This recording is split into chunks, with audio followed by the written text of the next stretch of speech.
So, looks like we're live. Everything's working.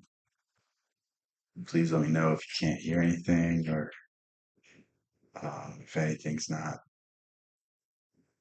if there, any technical difficulties. But today we're going to talk about Emerson.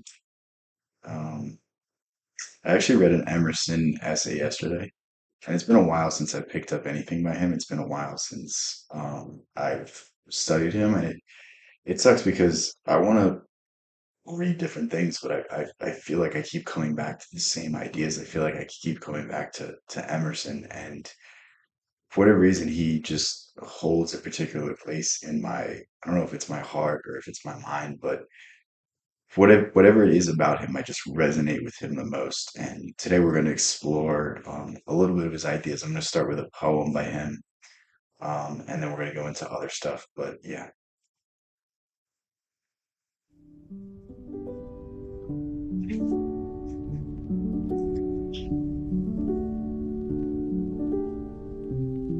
To laugh often and much, to win the respect of intelligent people and the affection of children, I want you to notice what he doesn't talk about. I'll say it at the end, but to earn the appreciation of honest critics and endure the betrayal of false friends, to appreciate beauty, to find the best in others, to leave the world a bit better, whether by a healthy child, a garden patch, or a redeemed social condition. yeah, keep in mind this poem is called What is Success? To know even one life has breathed easier because you have lived. To know even one life has breathed easier because you have lived. Am I blocking this? Let me check. Oh, I'm not blocking. Okay. This is to have succeeded. It's an amazing poem. Okay. So, what I really want to harken on is at no point did he talk about money. At no point did he talk about your role in society or what you do or, any sort of external achievements. He talked about internal happiness. He talked about the fulfilling things, the things that really matter. And that's what you'll get through reading Emerson. That's what you'll get through studying his ideas. It's that it doesn't matter what the world says. It matters what you say. It matters what you do. It matters how people around you are affected by you. Are you living a good life defined by you? Are people appreciating your presence? Or do people find you to be pleasing and nice and uplifting? And if that's the case, then you've done all you can do. You don't need to do anything else. Um, to really understand Emerson is to understand what Thoreau was talking about in Walden. Thoreau went out and lived in the woods for 2 years, not because he wanted to become a hermit, but because he wanted to basically live on the bare minimum. And when you live on the bare minimum, you can appreciate everything you have. And it's the appreciating what you already have, emphasizing the blessings you already have, emphasizing that each and every one of us has something that someone else does not, and to embrace that and to cultivate that idea, to focus on what you have, not what you don't. And that's really the key to all this. It's finding that we aren't living to what we were designed to live. Like there's a certain element of us that wants to live in a more natural manner, that wants to live in a more wholesome manner. And it's not like you have to go out and camp and do all these things, but just live in a manner that is more suitable to a human being. Like we're not supposed to be bombarded with information at all times of the day. We're not supposed to, have all of these external stimulus pulling us in all these directions. We're supposed to be able to focus. We're supposed to be able to appreciate the people around us. We're supposed to be able to appreciate a beautiful flower or a beautiful, piece of work, piece of art, piece of literature. Like it's the little things that are supposed to mean so much to us, but I feel like they've almost been drowned out by the sheer monotony of everything around us, by how corporatized and how consumerized everything is. All in America. Far from it. I don't think we watched this one. So hopefully this is a good video. Um, I don't know. I don't like to like react to things that I've already um like pulled up. So we'll just go through this. America. You know, when people think of Western philosophy, they typically think of Europe. And that's not to say philosophy isn't at all in America, far from it. But in a general sense, I feel as if European philosophers are more well known. I mean, we got the American pragmatists, the transcendentalists, one of whom we'll be talking about in this video, some analytic philosophers, but I don't know, when one thinks of philosophy, I don't really see it because to me, America is like everything wrong with the Enlightenment. When you think of the founding principles of America, like it was to get away from the divine right of kings. It was to get away from what had happened up until that point in history. And it almost, in some ways, seems like a great achievement, but in the same way, a failed experiment because when you talk about the ideals of the country we're founded upon, like you're asking for people to actually critically think, you're asking for people to actually inform themselves. And I mean, even George Washington warned against the two-party system, and nowadays it's left or right. Nowadays it's this or that. Nowadays there's no such thing as critical thought. Even Thoreau, in Civil Disobedience, this is one of my favorite points by him. It's why do you have to choose between two pre-selected candidates? Why, as an independent voter, can't you not be represented by someone that is actually voted in by a consensus of people? Why does it have to be pre-approved by one party or pre-approved by the other party? And it's just it's almost unfair to the nonpartisan person. It's almost unfair to the person that wants to, toe the line between I agree with some of your things and I agree with some of your things. It really sucks. It really sucks. they tend to think about Europe. Well, here's my chance to bring an American besides Robert Nozick into the discussion. Howdy folks, I'm Amygdala Vids, and today we're going to be talking about Ralph Waldo Emerson and his essay entitled Self-Reliance. Now I got a question. Don't worry, no need to get defensive, I just got one simple question. Do you always speak your mind, what you really think, whenever the situation arises? Okay, I lied, I got another I question. actually Have you ever spoken things that you might not have fully agreed with? Okay, I triple lied. One last question, I promise. How often do you encounter unique ideas? We live in the age of the internet. In less than a minute, you could whip out your phone and post something available for the I don't think anyone nowadays encounters new ideas. And that's really the problem with it. Like we need to get back to the days where we don't operate in echo chamber. Like you need to challenge your own ideas. You need to constantly question your own beliefs because when you stop questioning your own beliefs and you just start believing them, then it's leaving you susceptible to not thinking things through, making a poor decision in some way, relying on emotion instead of rationality, and that's not really the way to operate in you know most scenarios. entire world to see. Now, one might imagine, with such a tsunami of public opinion, that you'd come across such interesting, profound opinions. But be honest, Twitter never made you drop your phone in sheer awe at the magnitude of individuality. Twitter People often is talk of social media hive minds. You know, you got the like I don't Twitter is just so awful to me now. It really sucks that you know a marketplace of ideas is just so low level intelligence. Like I really wish it wasn't just like two polar opposite sides just arguing with each other. It should be like an interesting and cool place, but it just seems like everything is copy and pasted from something else. There's not really like any sort of inspiration going on. the Reddit hive mind, the Twitter hive mind, etc. How might Ralph Waldo Emerson suggest one navigates such a landscape? How might he suggest you act in a world full of conformity, in cookie cutter talk? I don't know if he's going to say that quote. He probably is, but Emerson has a quote in Self-Reliance. It's to be yourself in a world where conformity is the norm is the greatest of triumphs. Something So like to that. speak. The essay opens with a Latin phrase, which I will now butcher completely, ne te quaesiveris extra, which translates to do not seek for things outside yourself. One of these This is like very similar to what Plato says, know thyself. Um, any sort of external desire is misplaced internal desire.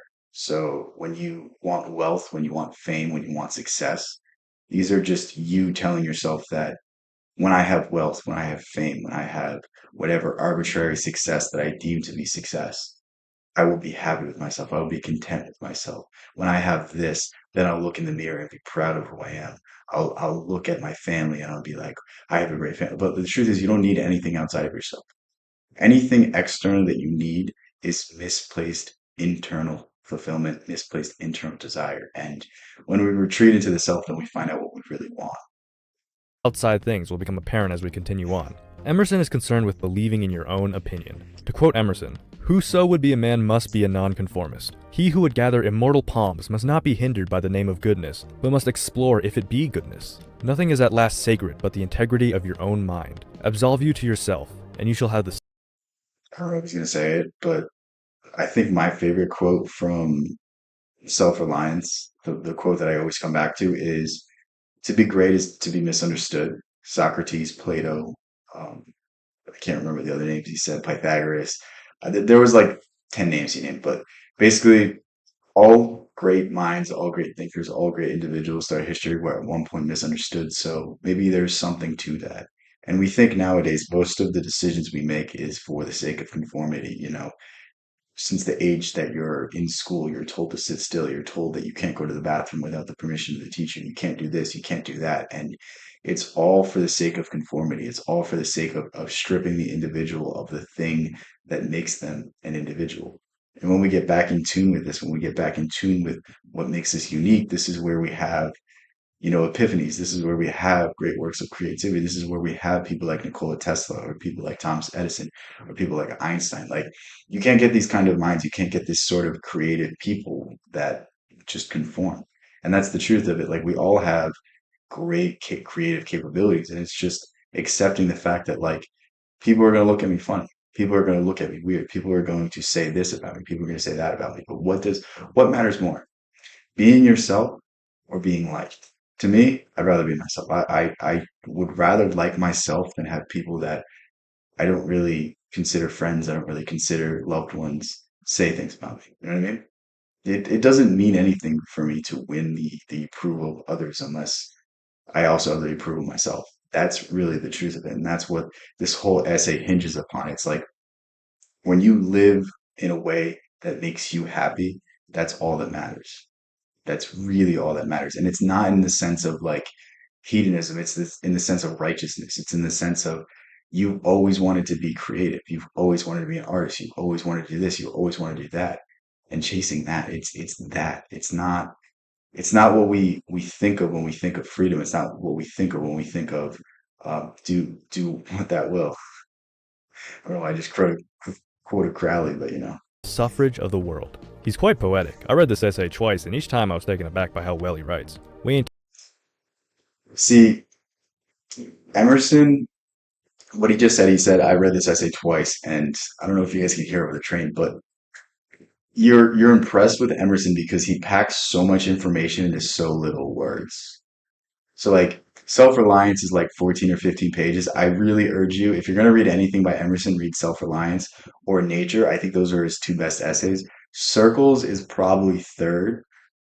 Everything by him is exceptional, but you'll read it and you'll be like, am I reading philosophy or am I reading poetry? Because he packs so much depth, so much wisdom, and you know exactly what he's talking about. And when you read Emerson, it hits a part of your soul that you couldn't recognize until he put it so clearly. And it's that ability to express the inexpressible that makes Emerson so, so, so amazing. talking some dry Immanuel Kant stuff here. This is some high-grade poetry. Let me just share one more of his quotes about nonconformity just because I like his writing so much. It is easy in the world to live after the world's opinion. It is easy in solitude to live after your own. But the great man is he who in the midst of the crowd keeps with perfect sweetness the independence of solitude. Okay, one last one. This one is short. Like, that's not even out of character for Emerson. Like, I can literally pick up the book I have right next to me, read a random line, and it's gonna read like something like that. It's just so impressive. Shorter, don't worry. Like, this My is life is most for of myself and Emerson's not like public work during his lifetime, and you could never grow bored with this. Like, it's only like 180 pages of essays, and you're just like, wow. for spectacle. Beautiful, beautiful. So Emerson's not a big fan of conformity. He wants us to trust our own minds, be individuals, and be independent thinkers. Now one might say, okay Emerson, you may have swayed amygdala vids with your eloquence, but I'm a person of reason. Where is the why in all this? You obviously love independent thinking and individuality, but why? I too was looking for this, and I think I found two big reasons, although there are probably more. Number one, believing in your own unique independent thoughts is an act of genius. To quote Emerson, Why would you say you would do that every time I'm live? a man Caesar is born, and for ages after, we have a Roman Empire. Christ is born, and millions of minds so grow and cleave to his genius that he is confounded with virtue and the possible of man. An institution is the lengthened shadow of one man, and all history resolves itself very easily into the biography of a few stout and earnest people. It's these people who truly believe their own convictions that were the history movers, the people we remember. How many people do you know in your life that believe things, very unusual things, but hold strong to those beliefs? I mean, returning our attention to social media, what do we see? Think of most people's political opinions. I'm not talking about you guys. Even like the most exceptional individuals still conform with some things. And it's just you're never going to be completely yourself because you're part of society unless you go become a monk, but like it's just at least being skeptical, at least thinking a little bit about what you believe. It's being open to the other side. I think that's really the emphasis on this. Like you're never going to get over your own biases, you're never going to get over yourself. But if you can at least not take yourself so seriously, if you cannot think that like I'm a bastion of this, I need to defend this at all costs, like one of the easiest arguments to make is like I love freedom of speech. I think without freedom of speech, you don't have anything. But am I going to be a free speech absolutist and say like, well, if you're in a movie theater and you yell like fire, that's like, no, of course you shouldn't be able to do that. Like there's certain limits to everything. So I think it's being receptive to the other side, to the other arguments, and at least hearing them out and being as objective as you possibly can. Copy and paste posts supporting political group number 457, and if there's an argument attached, it's usually drawn from the database of facts that support myposition.com. And I know, the internet is a weird place, you can come across some interesting characters, but perhaps the memorability of these people rests upon the foundation of cookie-cutter things we find on social media. It's the interesting, unique ideas that gets heads turning, regardless of their popularity. We think back to Jesus. The dude got crucified for his position, but his steadfast convictions throughout it all led him to be known around the world. Can we say the same for political activist number 67,289? The next reason for taking Emerson's position is in regards to nature. Man is timid and apologetic. He is no longer upright. He dares not say, I think, I am, but quote some saint or sage. He is ashamed before the blade of grass or the blowing rose. These roses under my window make no. So it's almost like using the appeal to authority to say that you should believe this because this great person believed this, instead of trying to argue it from your own foundation. It's the same thing as like citing statistics or saying that, well, this is the official position of this. It's like, what's your position? What do you believe? What do you feel deep in your heart? Speak to that conviction. Speak to why you believe this. You can use it you can use I like the way Emerson said this, I like the way they said this, and I think this means this, and that's okay, but it's the reliance on a set belief system, the reliance on this, the reliance on that, instead of using pure logic. I mean, even there's even an argument that this is how Socrates believed as well. Socrates, um, just based off of this fact, like he never wrote anything down because he didn't believe that written words were a good, effective form of communication. He always liked to question things. He didn't really have a set belief system because belief systems are limited. Because the moment you begin to believe something, you become that thing. You become an ego-driven individual. That becomes part of you. Think about people that are political activists or people that are politically motivated or are very, into politics. That becomes part of them. It's the same thing with any belief system. It's the same thing with any rigid structure. It becomes part of you. You need to become part of yourself, not part of anything else. No reference to former roses or to better ones. They are for what they are. They exist with God today. This kind of plays into the transcendentalism stuff. There's a strong recognition of the significance of nature. And although I can't speak on it a lot, at least not in this video, I'd advise you to look out into the world and see the flow of nature. The way things move and interact. It's very smooth and free-flowing. But what do us humans do? We restrain our minds and words, first checking to make sure. So the essay I was reading yesterday, what was it called? I think it was called Experience. Yeah, it's called Experience. And basically, the whole point of it was everything is in flux, everything is moving, and everything that comprises you is once something else. It will soon be another thing. And we're just here as part of the journey. So, like, when you look to nature, when you look to the mountains or the trees or the ocean or lakes or whatever it is, like, just understand that everything you see is turning into something else. Everything you see is growing old and dying and being part of the endless cycle that we call time, that we call existence, that we call life. And being cognizant of this fact is just, it almost makes you smile because, like, sometimes we feel alone in this world. Sometimes we feel like we're not here for a reason, but the truth is we're here for that reason. We're here to take our part. We're here to be here for a temporary amount of time and leave our mark and, you know, actually find happiness, actually find fulfillment in this world. They cooperate well with public opinion. Nature doesn't give a damn about opinion. Nature just is. So to summarize, 2 reasons for upholding your intellectual independence and individuality is because this is the path that great historical figures took, and it is an element of nature to be free and flowing. So that's why. Are you happy? Is it satisfactory? Leave your thoughts in the comments below and any additional reasons for not conforming as well. Now I could leave you here, but I enjoy your company too much and want to share 2 interesting considerations Emerson makes that relates to our discussion. Firstly, Emerson celebrates childhood and the sort of rebellious nature of kids as opposed to adults. The nonchalance of boys who So he's hitting at a deep, really deep philosophical truth here. And this is not like philosophical in like Nietzsche sense or like Kant or Schopenhauer sense. It's philosophical in like a Taoist sense. Think about when you were a child. Think about when things didn't matter. Slowly over time, your world and your life got more and more serious. And as your world got more and more serious, it became less and less fun.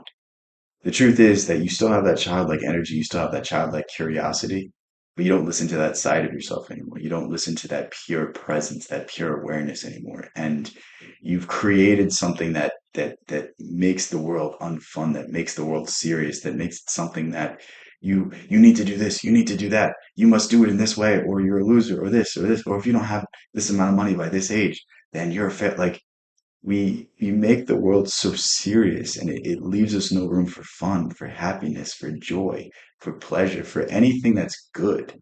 And like we wonder why we live in a day and age of such terrible statistics when it comes to sadness and depression and even worse things. It really, really, really sucks. I always think this. I tend to see two sides in most arguments. I mean, I think you should be offensive. Like, I don't think it's good to be extreme in either way. I don't think it's good to be so wholly reliant on this side of the aisle winning or this side of the aisle winning. Like, you need to have a balance. Like, what happens when one political party wins for 100 years? Well, you get fascism or communism. You know what I mean? When the other side can't push back, when the other side doesn't have any strong arguments, then it just dilutes into something that you don't want to be a part of. And it's very weird to me that people don't see that like idea idealism is like one of the most destructive forces on earth. Like think of every single war. What was it fought over? Idealism. It was fought because I believe in this religion, this person believes in this religion. I am from this country, so the person that lives across the river from me is evil. You know what I mean? It's like any sort of set belief systems is the root of all evil because it just constricts you to believe only a certain thing. It constricts you to think in only a certain way, where the world is much more complex than we could ever understand. Yeah, it's cute if you philosophize fence sitting. I get what you mean. Like, I'm not saying that there's not like a time to take a stand, but I just think you shouldn't be headlong. You should give your support in certain times, but it should be it should be earned each time. So every time there's an election, that party shouldn't just be able to rely on you for their vote. You know what I mean? They should have to win you over every time. I think that's a much better approach. I think that's a much better argument. And it's like until we operate in a world and a system that's like that, where the Republicans or the Democrats, I don't know what country you're from, but like until one side or the other actually has to do something to get your vote, to swing you one way or the other, then I think we're going to continue to get poor representation year after year after year after year. That's the real issue with politics. It's just half the country is already going to vote for one side, the other half's going to vote for the other side, and then there's a few people in the middle that just decide it one way or another. And it just sucks that this is the way it works. Who are sure of a dinner, and would disdain as much as a lord to do or say aught to conciliate one, is the healthy attitude of human nature. A boy is in the parlor what the pit is in the playhouse, independent, irresponsible, looking out from his corner on such people and facts as pass by. But the man is, as it were, clapped into jail by his consciousness. As soon as he once acted or spoken with éclat, he is a committed person, watched by the sympathy or the hatred of hundreds, whose affection must now enter into his account. I swear the majority of the audio I record for this video is just going to be Emerson quotes, but you got to admit the You dude would has a way never with vote words. conservative. I mean, that's fair though. I mean, again, I think there's not really a good reason to vote anyway, because I think multinational corporations have too much of a say over what happens. And until we get back to the point where there's not as much money involved in politics, then I don't think there's going to be anything done. But it's just, I mean, it's like legalized corruption. It's like a corporation can give a candidate hundreds of millions of dollars. Do you think they're going to listen to me, a single voter? Or do you think they're going to listen to the person that's going to give them hundreds of millions of dollars again? Like it's just it's really hard for people to actually have their voice heard when you have things like this. You know what I mean? Speaking of being lazy and letting Emerson do all the work for me, another interesting point of his is the community taking position above your individuality. If I know your sect, I anticipate your argument. I heard a preacher announce for his text and topic the expediency of one of the institutions of his church. Do I not know beforehand that not possibly can he say a new and spontaneous Okay. This is so true. I don't know if it's as true.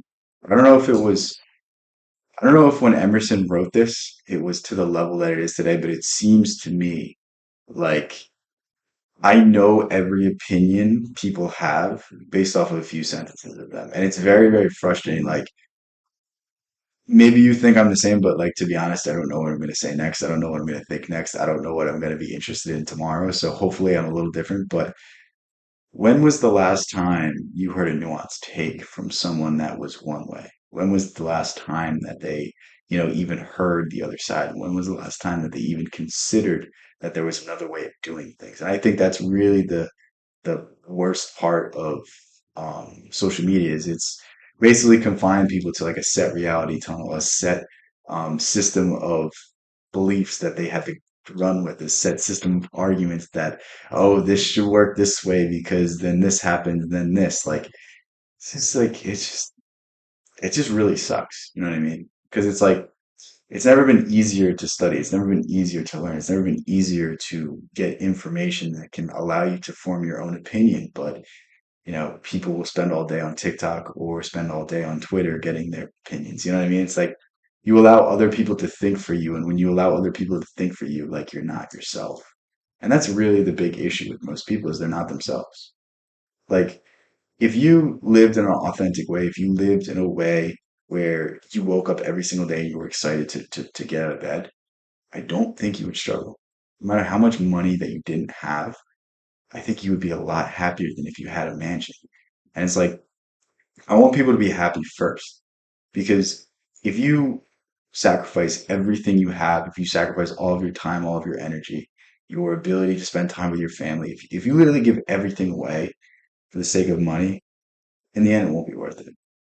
In the end, it will mean nothing because every accomplishment you have, every dollar that you earn will eventually fade to dust. It will eventually cease to exist. And the only thing that will remain is the impact you had with your family and the joy that you felt on the day to day. And I think this is like a fundamental truth that like people understand there's something wrong, but they don't know why. They don't know why they're depressed. They don't know why they're anxious.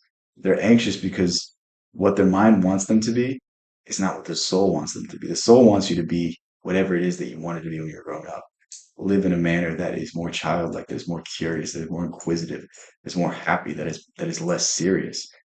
But everyone takes this serious nature to life. Everyone takes themselves so seriously, like, oh, I'm this big, powerful this. I have this position. This is my title. They gave me 2% raise in this, extra syllable at the end of my title so that I feel more important. And it's like I think we're investing our ego and our time and our energy in the wrong things. But This word? Well, most people have bound their eyes with one or another handkerchief and attached themselves to some of these communities of opinion. The first quote is more focused on religious groups, but I feel this is especially prevalent with political groups in today's society. politics has replaced the side that religion used to take. So, who was saying? Maybe it was mainly P. Hall.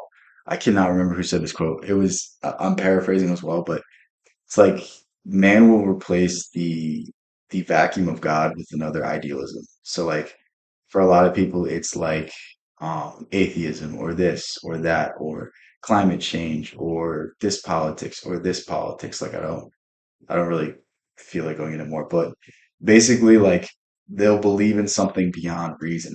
That's all religion is to me. It's just faith. Faith is just believing in something without physical proof of it. And it's like think of the people that believe in Trump so much that they're like he's the savior. And it's like I don't see it, but you know what I mean? It's the same thing as the other side of things. Like people that saw Joe Biden were like, oh, he's gonna do great things. It's like all right, man, and I don't really believe in any politician. The last politician that had a shot to do anything was John F. Kennedy, and he got shot. So it's it's really really unfortunate, and it's like I think if we start seeing political affiliations in terms of like almost like a religion, like almost just belief beyond any sort of rationality, then it'll make a lot more sense why people are so wrapped up in things because they're looking for hope. And that's all faith is. Faith is hope without a shred of evidence that things are going to get better. The tribe is more important than the individual. Your personality is eaten up by one of these communities of opinion. Politics becomes boring. Not in the sense of an 8th grader who doesn't want to do his civics homework, but more in the sense that no one has anything interesting to say anymore. It's all Yeah. slogans, it's all the same arguments. The person starts to disappear as the logo of the political ideology starts to emerge. Politics is the vehicle of conformity. If you want to truly get to know someone as an individual and have a dope conversation, you'd do best to not talk to them about politics. The last consideration Emerson makes is that you can change. You are free to change. This goes along nicely with his nature justification. As nature changes, just make sure that change is because of yourself and not motivated by conformity. Emerson really like when you read Emerson, it's much less like a philosopher and much more like a mystic. And I feel like that's what I love about him is that he kind of bridges the gap between something more and a philosophical framework. And maybe that's why he's not really respected in the likes of Nietzsche, but I think he far exceeds Nietzsche. I think he far exceeds every other philosopher. To me, it's the most like what's the point of creating a structure and organizing the world if it doesn't make it better for you? And that's the thing that Emerson does. Emerson comes to these great philosophical triumphs and they're enlightening. Whereas for Nietzsche, it was like Nietzsche stared into the abyss and got lost. Um, he had very inspiring ideas. Like eternal recurrence is one of the coolest concepts. You don't know what eternal recurrence is? Basically, you're a combination of atoms. Every single atom that comprises you, if we extrapolate it on a long enough scale, will eventually come into the exact same combination, and you will be in the exact same moment. So, in the exact same moment, you better live as if you have to repeat it as if until the end of time you are destined to repeat this reality that you're living in. So live it in a manner that is good. Live it in a manner that makes you happy. Live it in a manner that makes you want to get up out of bed. That makes it that you don't want to go to sleep because your life is so amazing. And it's just each and every day living in that manner. To me, that's one of the coolest ideas, and it's one of the greatest moral frameworks, especially one that doesn't revolve around any sort of theism. But yeah, again, Speak look what where it you got think now Nietzsche. in So hard words, and tomorrow, speak what tomorrow thinks in hard words again, though it contradicts everything you said today. Ah, so you shall be sure to be misunderstood. Is it so bad, then, to be misunderstood? Pythagoras was misunderstood, and Socrates, and Jesus, and Luther, and Copernicus, and Galileo, and Newton, and every pure and wise spirit that ever took flesh. To be great is to be misunderstood. Emerson also describes this so we'll go back to this quote here. So I think I said this earlier. I like to take this quote one step further.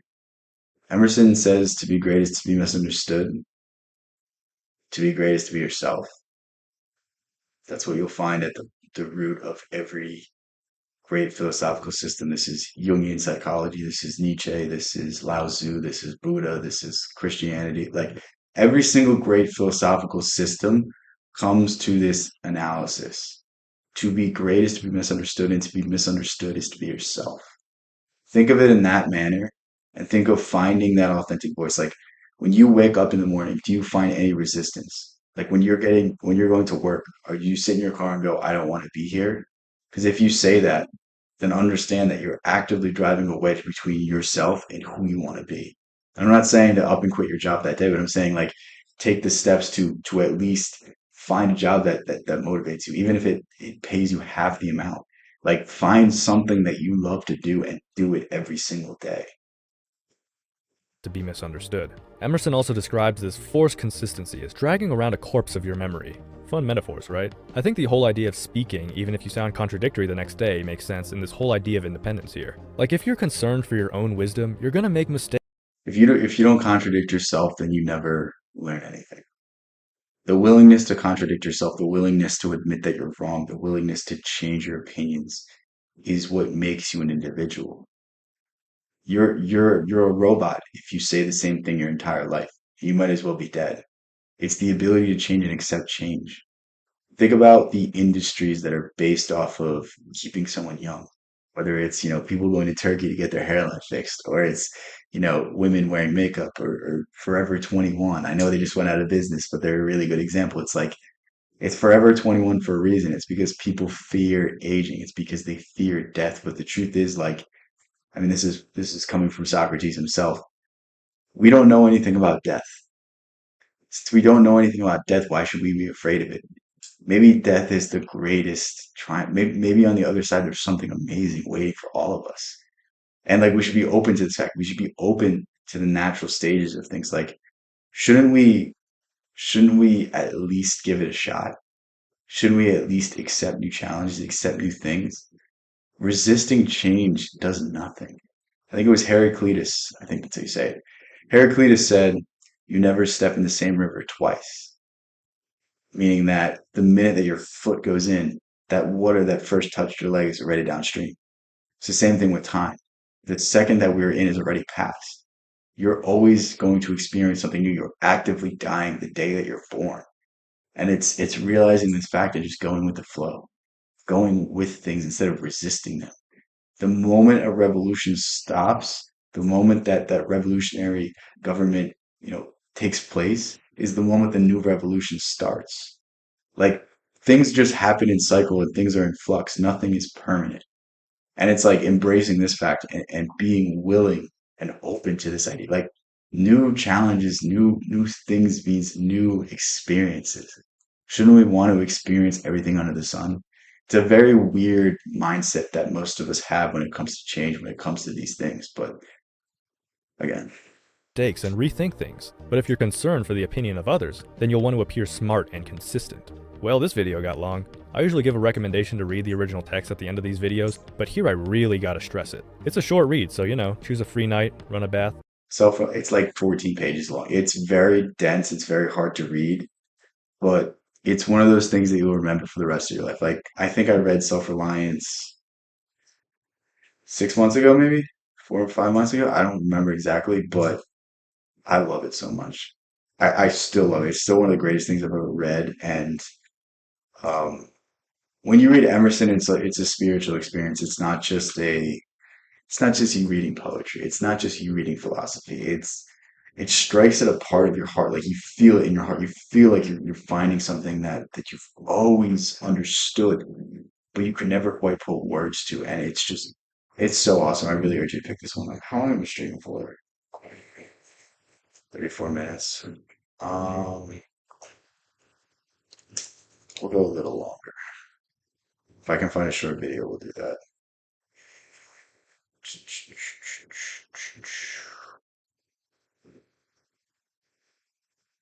Okay, I'll know what to do. We'll go through a Rumi poem. I feel like it'd be very similar to what we were. Why are these so long?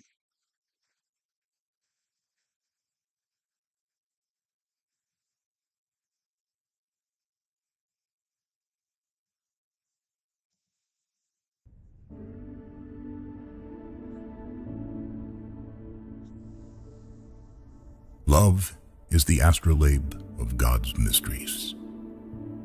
A lover may be drawn to this love or that love, but in the end, love leads us beyond. Does this not give you chills?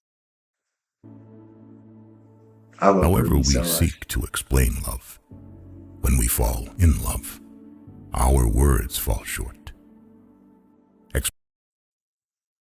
However we seek to explain love, we fall in love. Our words fall short.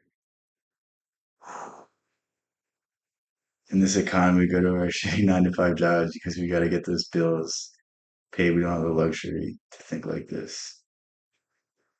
Yeah, I mean, I guess so. But it's also like, it's not even,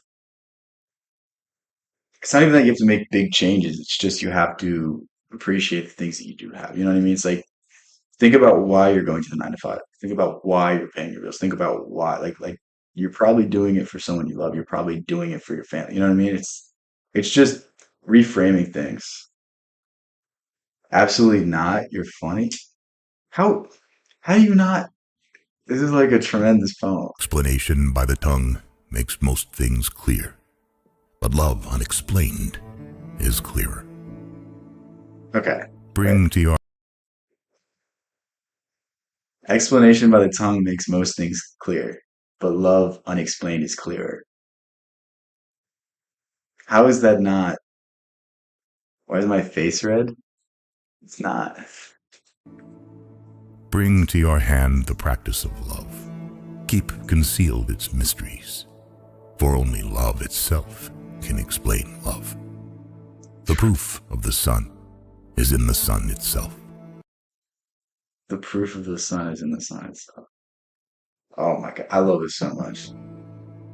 Prepare not a snare of deceit like others, whose exterior is adorned with holy love and spirituality, while ever in secret brothers devour the flesh of brothers, strive for their injury, and exult in revealing their defects. Be a Should I explain this or should we just keep going through it? rider of true love, and fear not the way, for love's steed is swift of pace, and in a single bound it brings us home, though the road be rocky and uneven.